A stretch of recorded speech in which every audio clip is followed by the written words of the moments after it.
हरियाणा चुनाव का जो प्रचार है वो अपने अंतिम दौर में है और इस वक्त हम पहुंचे हैं हरियाणा के नारनौल में, जहां से बीजेपी के उम्मीदवार हैं ओपी यादव।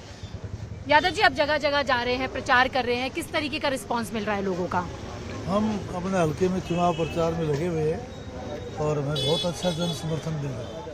अच्छा जन समर्थन मिल रहा है, क्योंकि आप खट्टर सरकार में भी मंत्री रहे हैं और अब आने वाले समय में क्या लग रहा है, क्योंकि विपक्ष जिस तरीके से कह रहा है कि बीजेपी तो नॉन परफॉर्मिंग पार्टी साबित हुई है।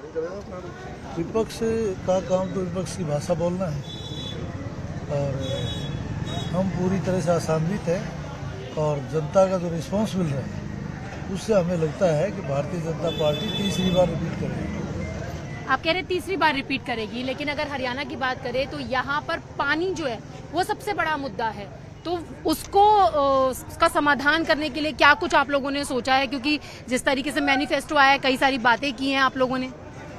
ये बिल्कुल ठीक कहा कि यहाँ भूमिगत जल स्तर जो है वो बहुत नीचे था और भी नीचे चला गया था और यहाँ के लोगों की बड़ी मांग थी पानी की। 40 साल से हमारी नहरें सूखी पड़ी थी। हमने भारतीय जनता पार्टी के शासन में हमारी नहरों में पानी लाए और आज के दिन हमारा भूमिगत जल स्तर जो है वो काफ़ी ऊपर आया है और उससे हमारा किसान खुश है। बात किसानों की है तो अगर आप ये वाला चुनाव देखा जाए, किसान, पहलवान, जवान सबकी बात हो रही है, लेकिन किसानों को लेकर तो वो कह रहे हैं कि विपक्ष कह रहा है कि बीजेपी ने कुछ किया नहीं, अगर कुछ करती तो क्यों सड़कों पर उतरते। किसान के लिए बीजेपी पार्टी ने जितना किया है इतना कांग्रेस ने कभी नहीं किया। कांग्रेस खाली ढकोसला करती थी एमएसपी का। हमने 10 साल से 15 फसलों पर एमएसपी दे रखी थी।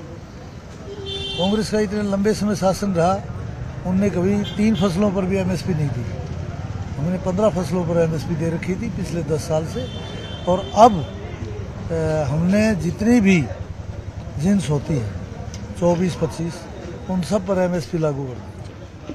विनेश फोगाट भी मैदान में है, पहलवान बेटियों के साथ भी थोड़ी सी लोगों को यहाँ नाराजगी नजर आ रही है कि जिस तरह की चीज हुई, तो वो आप कैसे देखते हैं? क्या साथ मिल रहा है पहलवानों का? हमारे यहाँ पहलवानों का साथ मिल रहा है। विनेश कौन है, कहाँ से कैंडिडेट है, मुझे उसके बारे में जानकारी नहीं है। अच्छा, क्या विजन रहने वाला है इस बार नारनौल के लिए? क्योंकि 2 बार से तो आप विधायक रहे हैं, इस बार क्या ऐसी चीजें रह गई हैं जो आपने सोचा कि करनी है नारनौल के लिए?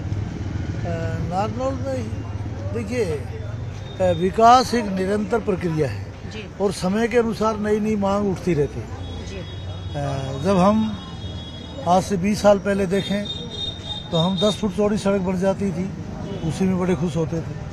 आज सबकी मांग होगी कम से कम 18-20 फुट चौड़ी सड़क होनी चाहिए, बड़े बड़े व्हीकल आए। तो इस तरह समय के अनुसार हमारी मांग और विकास की प्रायोरिटी बदलती रहती है।